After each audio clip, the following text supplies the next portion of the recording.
Alain Marc, pour le groupe Les Indépendants, République et Territoires. Monsieur le ministre, le Sénat a rendu public la semaine dernière les conclusions de la commission d'enquête relative à l'état des forces de sécurité intérieure.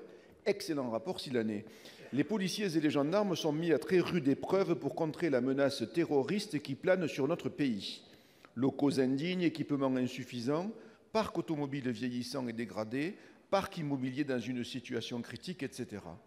Au rythme de travail pénibles et déstructurants s'ajoutent des millions d'heures supplémentaires effectuées, mais non payées ni récupérées.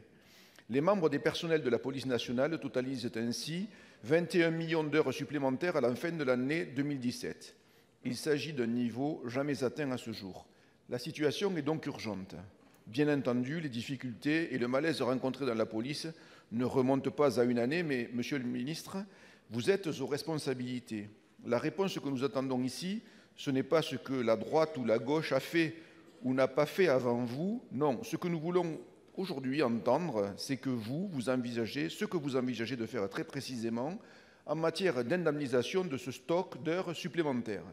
Nos personnels de police attendent une juste contrepartie. Ils donnent beaucoup, nous leur devons beaucoup. Pour vous répondre, la parole est au secrétaire d'État en charge des relations avec le Parlement, M. Christophe Castaner. Vous avez la parole. Merci, Monsieur le Président, Mesdames, Messieurs les sénateurs. Effectivement, Monsieur le Sénateur, 21 820 000 heures supplémentaires en retard. Elles sont en progression par rapport à 2016 de 3,1%. C'est d'abord, et je crois que chacune et chacun ici le sait, le signe de l'engagement total, de la disponibilité, de la conscience professionnelle des effectifs de la police qui jamais ne rechignent à accomplir leur mission au service des Français.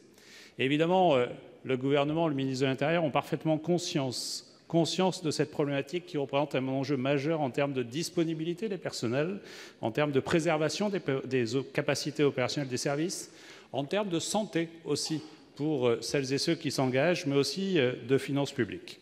Il est vrai que la transposition des règles européennes sur la santé et la sécurité du travail, en imposant ces durées maximales du travail et des périodes de repos obligatoires, a généré aussi ces flux par rapport au-delà des sollicitations particulières que nous avons connues par rapport aux habitudes qui existaient précédemment.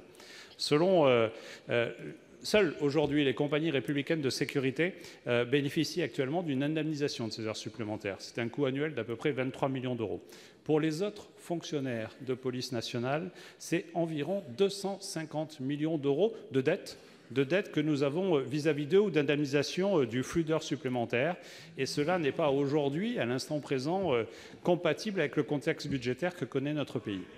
Un travail est actuellement conduit pour ajuster l'organisation et développer des pratiques qui limitent au strict nécessaire la production des heures supplémentaires, notamment en accentuant le recours aux compensations horaires. Sachez qu'évidemment, le ministère de l'Intérieur se mobilise aujourd'hui pour que les gendarmes, les policiers qui exercent leur métier dans ces conditions difficiles puissent trouver très vite le paiement ou la compensation de ces heures qui sont nécessaires. Et je ne doute pas qu'à ce moment-là, celles et ceux qui, sur cette partie de l'hémicycle, ne cessent que de réclamer des baisses de dépenses publiques puissent très clairement nous aider à trouver des solutions. Marc.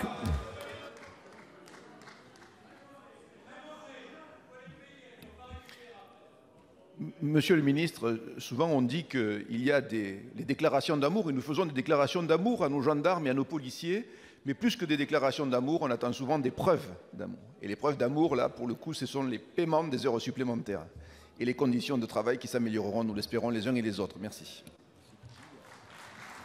La parole est maintenant à notre collègue Anne